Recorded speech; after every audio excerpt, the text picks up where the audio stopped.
Hello everyone, welcome back to our channel. My name is Imran and today we are going to talk about how to fix Elementor container content with issue. So let's get started. First of all, on your screen we are looking at my container which I have created, and we are at edit with Elementor page.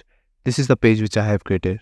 Now I'm going to scroll down and I'm going to create a new section to show you how it's done and what's the issue as well. So if I create a container over here, like I can drag that also, but I'm going to do from over here. You can create a container from over here, and if I go to content and bring in any content, so you can see this is the content which I have dragged in. On the right side, if I go ahead and select this image, you can see that I have the cursor right now.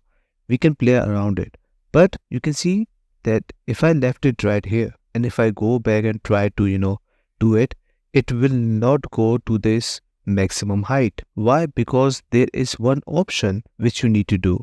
Most of the people think this is the issue from edit with Elementor, but no. So I'm going to show you how it's done. First of all, select the image, go to style, and here we have an option for width. We can set the width also from over here. So let's do this first of all, and you can see that my container is filled with the width I have set. So now I want this to go to the right to its custom location because I cannot expand it from over here. Go to advanced, and here you can see we have that option over here, which is this one.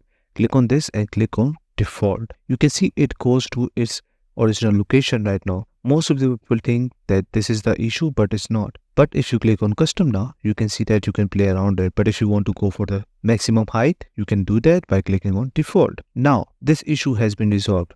What if you want this image to go to the whole right and left? You don't need these white bars.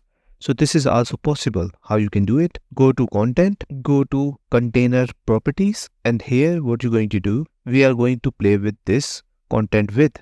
So obviously this image is our content. That's why we need to expand our width of content. So just grab this and do this, and you can see that our image is on full page right now. So that's it. This is all you need to know how to do it. I hope you like this video. Please subscribe. Bye bye and take care.